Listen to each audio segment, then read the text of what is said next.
सबसे पहले तो हम लोग clean science and technology limited के बारे में बात करेंगे, जिसका की कोड है क्लीन। एनएससी कोड जो है क्लीन है। अब इस कंपनी के बारे में हम लोग सबसे पहले इसका फंडामेंटल देखेंगे, फिर उसके बाद चार्ट पर आएंगे। तो सबसे पहले फंडामेंटल में क्या देखते हैं कि अभी जो है 877 पे ट्रेड कर रहा है। हाई इसका 1600 तक गया है। जो स्टॉक का आरओसी जो है, रिटर्न ऑन कैपिटल एम्प्लॉयड, उस 29.3% है, मतलब बहुत बढ़िया है। 20% से अगर ऊपर है तो बहुत ही अच्छा है। बुक वैल्यू इसका 146 है, जो कि 6 गुना ज़्यादा है almost price to book value से। अब आते हैं इस पे, हम लोग बात करते हैं कि प्रोमोटर होल्डिंग जो है यहाँ पर 51% है। इसका हाइट जो है ऑल टाइम हाई 2705 तक गया है। अभी इस समय स्टॉक जो है 45% डाउन है अपने हाई से। अब बात करते हैं कि कंपनी परफॉर्म कैसा कर रही है। तो देखिए, अभी से 3 साल पहले 248 करोड़ का इसका नेट प्रॉफिट था। ये बढ़ करके 292 करोड़ हो गया, फिर ये बढ़ करके 294 करोड़ हो गया। मतलब 48, 92, 94 लगातार बढ़ोतरी दिख रही है उसमें। कंपनी के पास अभी इस समय रिजर्व 1545 करोड़ का है और डेप्ट मात्र 1 करोड़ का है, जिसपे कि 0.28 करोड़ का जो है इनको इंटरेस्ट पे करना पड़ता है। तो जो कंपनी 294 करोड़ कमा रही है, उसको 0.28 करोड़ पे करने में तो कोई दिक्कत नहीं होनी चाहिए। इन्होंने अपना कोई शेयर जो है प्लेज नहीं किया हुआ है। डेब्ट टू इक्विटी 0.00 के लगभग है। अब बात करते हैं इनके सेल्स की, कि सेल्स कैसा काम कर रहा है, बिजनेस कैसा काम कर रहा है इनका। तो सेल्स जो है अभी से 3 साल पहले के देखें तो 789 था, जो कि बढ़ करके 922 करोड़ हो गया। लेकिन इस बार जो है थोड़ा सा उसमें गिरावट देखने को मिल रही है, विच इज़ 908 करोड़, जो कि बहुत ही स्लाइट, बहुत नाम मात्र का गिरावट है, बहुत ज़्यादा तो है नहीं। अच्छा, दूसरी तरफ हम देखते हैं कैपिटल वर्क इन प्रोग्रेस जो है प्रीवियस ईयर का 1.76 करोड़ था और अभी इस समय 4.59 करोड़ है। तो इसका असर आगे देखने को मिलेगा। अब अगर इन डिटेल अगर आप देखना चाहते हो तो चलिए थोड़ा नीचे आते हैं और यहाँ पर देखते हैं सेल्स में क्या है।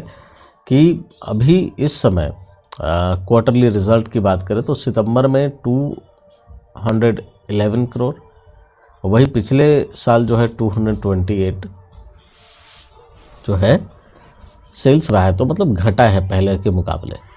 वही अगर जून 2025 में बात करें तो 220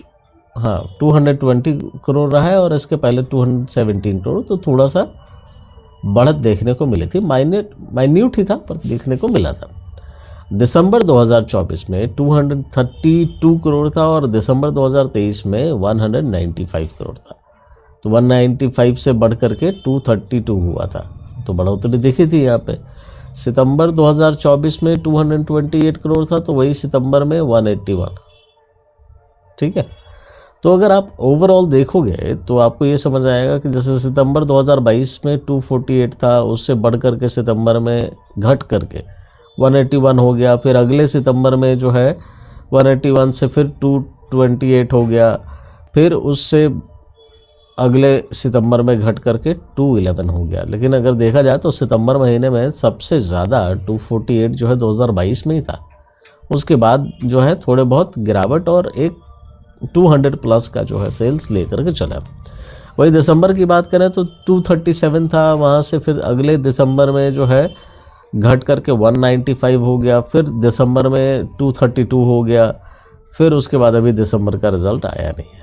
मार्च 2023 में 217 था, जो कि अगले मार्च 2024 में 225 हो गया। फिर अगले मार्च में 245 हो गया। तो ये है क्वार्टरली रिजल्ट्स। तो आप देखोगे कि ओवरऑल 200 प्लस तो इन्होंने मेंटेन करके रखा हुआ है क्वार्टरली। लेकिन एक्चुअल में क्वार्टरली देखने के बाद हमें एनुअल भी देखना चाहिए कि एनुअली कैसा परफॉर्म कर रही है।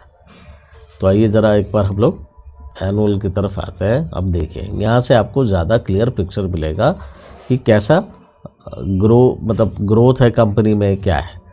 अब यहाँ देखिए मार्च 2015 में 164 करोड़ का सेल्स था, जो कि बढ़ करके मार्च 15 से 16 में 140, यहाँ पे थोड़ा गिरावट दर्ज हुआ था। तो अगर यहाँ सेल्स में गिरावट देखी थी तो यहाँ नेट प्रॉफिट भी जो है 35 करोड़ से घट करके 27 हो गया था। लेकिन अगले साल जो है 2017 में 191 करोड़ जो है प्रॉफिट सेल्स बढ़ा, तो यहाँ प्रॉफिट भी जो है 47 करोड़ हो गया। 191 से बढ़ करके 241 करोड़ हुआ, तो यहाँ प्रॉफिट भी 49 हो गया। 241 से बढ़ करके 393 हुआ, तो यहाँ भी प्रॉफिट 98 हो गया। इसके बाद 393 से बढ़ करके 419 हुआ, तो यहाँ प्रॉफिट भी 140 करोड़ हो गया। फिर 419 से बढ़ करके 512 तक पहुँचा है, तो यहाँ 198 करोड़ हो गया। 512 से बढ़ करके 685 पहुँचा है, तो 229 हो गया। 685 से बढ़ करके 936 पहुँचा, तो यहाँ 304 हो गया। अच्छा, अब इसके बाद आते हैं मार्च 2024 में 789, यहाँ पर आपको जो है सेल्स घटता हुआ दिखता है और यहाँ पे एक गिरावट जो है दिखी है, और इस गिरावट की वजह से यहाँ प्रॉफिट में भी जो है आपको गिरावट दिखेगी। 304 से घट करके 248 हो गया। वही मार्च 2025 में फिर ये बढ़ करके 292 पे पहुंच गया। और यहाँ देखा जाए तो आपका सेल्स जो है पहले 936 था मार्च 2023 में, मार्च 2025 में 922 पे आ गया, और यहाँ पर आपका 292 आपका नेट प्रॉफिट रह गया। अभी देखा जाए तो इस समय 908 तक पहुँच चुका है, और उसके बाद जो है 294 का प्रॉफिट हो गया। तो अगर आप पिछले 3 साल का भी देखोगे ऐसे लास्ट उसमें, तो 242 से बढ़ करके 292 और 294 जो है हो गया है। तो बीच में सिर्फ 1 साल जो है आपको गिरावट देखने को मिली है, वो है मार्च 2024 में। उसके बाद से दोबारा कंपनी ने अपना पेस पकड़ लिया है। टैक्स वगैरह के देखें तो रेगुलर टैक्सेस जो है एक ही उसमें फॉर्मेट में पे किया जा रहा है। अदर इनकम जो है कंपनी का, जिस हिसाब से कंपनी का सेल्स वगैरह बढ़ रहा है, ग्रोथ हो रही है, उस हिसाब से जो है आपको अदर इनकम भी उसी प्रोपोर्शन में दिख रहा है, बिल्कुल माइनर सा। तो जो मेजर कंसर्न जो यहाँ पर दिख रहा है, वो मेजर कंसर्न क्या है आपका प्रमोटर्स होल्डिंग। आप देखोगे कि जून 2025 में प्रमोटर्स के पास जो शेयर होल्डिंग 74.96% था, वही सितंबर में, जून से सितंबर मतलब अगले क्वार्टर में, ये घट करके 50.96% हो गया। मतलब एक बहुत बड़ा चंक जो है इन्होंने अपना सेल किया। और सेल किया तो ये गया कहाँ? पहले FIIs और DIIs के पास जो है 6.21% था, DIIs के पास 5.92% था, वही अब बढ़ करके 11.14% हो गया FIIs के पास, और DIIs के पास हो गया आपका 18.97%। अब जब आप देखोगे कि भाई शेयर होल्डिंग पैटर्न में जब प्रमोटर्स के पास जो शेयर है वो कम होता है, तो उसके पीछे क्या रीज़न हो सकता है? ये देखिए, ये जो मैंने रीजंस निकाले हैं उसमें क्या है, पॉसिबल रीजंस क्या हो सकता है। अगर मान लो प्रमोटर्स अपना शेयर बेचता है तो इसका क्या मतलब होता है? एक तो होता है डाइवर्सिफिकेशन ऑफ वेल्थ। प्रमोटर्स अपनी पर्सनल वेल्थ को डाइवर्सिफाई कर रहे हैं, यानी सब पैसा कंपनी में नहीं लगाना चाहते। एग्जाम्पल, अपना घर, प्रॉपर्टी या अदर इन्वेस्टमेंट के लिए पैसा निकाल रहे हैं, एक ये वजह हो सकती है। दूसरा फाइनेंशियल नीड्स, कभी कभी पर्सनल रीजंस जैसे लोन रिपेमेंट, टैक्स प्लानिंग, इन सबों के लिए शेयर्स बेचे जाते हैं। और एक हो गया परसेप्शन ऑफ स्टॉक प्राइस। अगर प्रमोटर्स को लगता है कि स्टॉक का प्राइस अब हाई हो गया है तो प्रॉफिट बुकिंग के लिए शेयर्स बेचते हैं। तो ये परसेप्शन ऑफ स्टॉक प्राइस तो हो नहीं सकता, क्योंकि यहाँ पर जो हमने देखा है ये लगातार ये अपना 2023 से ये 74.98% जो है ऑलमोस्ट इन्होंने इतना रखा हुआ था। 1.5% का ही 0 पॉइंट समथिंग % का ही डिफरेंस रहा है। स्टार्टिंग में दिसंबर 2022 में 78.50% और मार्च 2023 में 78.50%, पर बाद में मेरे ख्याल से इनका सेबी का रूल आ गया था कि 75% तक ही आपको रखना है। तो अभी जाकर के सितंबर 2025 में ये आपको कम होता हुआ दिखा है। और जो रीजंस है उसमें जो है ये 3 पॉसिबल रीजंस के बाद अब चौथा रीजंस क्या है, इससे फ़र्क क्या पड़ता है कॉन्फिडेंस सिग्नल पे। अगर प्रोमोटर्स बहुत ज़्यादा शेयर्स बेच रहे हैं तो मार्केट में नेगेटिव सेंटिमेंट क्रिएट हो सकता है। इन्वेस्टर्स सोच सकते हैं कि प्रोमोटर्स को अपनी कंपनी का फ्यूचर ग्रोथ पे कॉन्फिडेंस कम है, तो ये एक वजह हो सकती है। लेकिन अगर हम लोग फाइनेंशियल्स की बात करें तो जो हम लोग फाइनेंशियल्स देखते हैं तो फाइनेंशियल्स में तो कहीं कोई गड़बड़ी है नहीं। फाइनेंशियल्स अच्छा है, बहुत ही क्लोज जो है आपका सेल्स और नेट प्रॉफिट बिल्कुल बना हुआ है। क्योंकि ये देखो ना 922 मार्च 2025 में था, 908 हो गया, पहले जो है प्रॉफिट 292 उससे बढ़कर के 294 हो गया। बीच में सिर्फ मार्च 2023 में 300 का आंकड़ा पार किया था, अदरवाइज तो ये 292, 248, 292, 294 ये उसी रेंज में चल रही है। तो ओवरऑल अगर आप देखो तो कंपनी का फाइनेंशियल्स बहुत स्ट्रांग है। सिर्फ एक रीज़न जो दिखाई पड़ता है वो रीज़न यही है कि इस कंपनी में आप जो शेयर होल्डिंग पैटर्न है, जो यहाँ पे हमने देखा कि शेयर होल्डिंग पैटर्न किस प्रकार से जून से सितंबर आते आते इस क्वार्टर में 74.96 से 50.96% हो गया। अब आते हैं हम लोग ज़रा इसके उस पे चार्ट पे एक बार देख लेते हैं। तो हमने इसका चार्ट भी ओपन कर लिया है, ठीक है। अब ये देखो पूरे साल का पहले 1 ईयर का चार्ट लेते हैं और हम लोग इसको रेगुलर पे ही, बिल्कुल रेगुलर पे ही है ये, ठीक है। अब देखो ये जो है 1594, ठीक है, यहाँ से ये प्राइस अभी डाउन हो करके यहाँ पहुँच गया है, विच इज़ ऑलमोस्ट 45% के आसपास जो है ये शेयर प्राइस डाउन आ चुका है।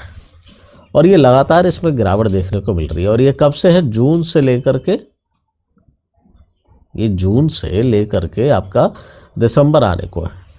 तो अभी जब हमने वो देखा, जब हमने शेयर पैटर्न देखा यहाँ पे कि किस प्रकार से जून से सितंबर आते आते इन्होंने अपने जो है शेयर्स बेचने शुरू किए हैं। तो जब बेचने शुरू किए हैं तो बेचने के दरमियान ही यहाँ पर ऐसा हुआ ना कि इनके जो प्राइस है, इनके जो शेयर प्राइस जो है वो घट करके 877 पे आ चुका है। अब इसका लो जो बता रहा है वो है 873। तो अभी हो सकता है कि इसमें गिरावट जारी हो, लेकिन आप ये देखोगे कि ये शेयर प्राइस जो है वो गया कहाँ है। ये गया है आपका FIIs और DIIs के पास। ये पब्लिक के पास शेयर्स नहीं है, ये बड़े इन्वेस्टर्स जो है, बड़े म्यूचुअल फंड और FIIs और DIIs जो है उनके पास गया है। तो ऐसा नहीं है कि कंपनी खराब हो गई है। कंपनी इस समय नीचे बॉटम लेवल अपने जो है लो के आसपास आ चुकी। तो इसमें अपनी पोजीशन बनाना है नहीं बनाना है ये आपकी अपनी कॉल हो सकती है, लेकिन कंपनी का क्या स्टेटस रहा है, फाइनेंशियली क्या उसका बैकग्राउंड रहा है, किस प्रकार से कंपनी काम कर रही है और ये डाउन होने की वजह क्या है, ये आप यहाँ पर देख सकते हो। क्योंकि जून के महीने से ही, जब जून है ना, जून के उससे आपको लगातार गिरावट देखने को मिल रही है।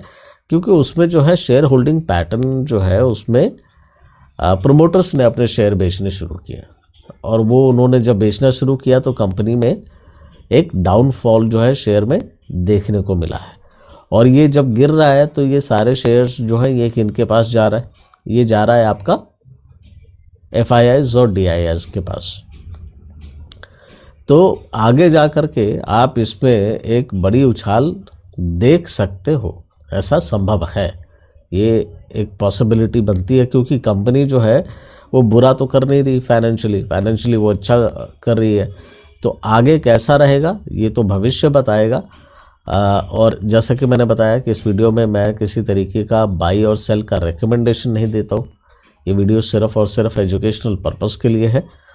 तो आप इसको देखिए, सीखिए, समझिए।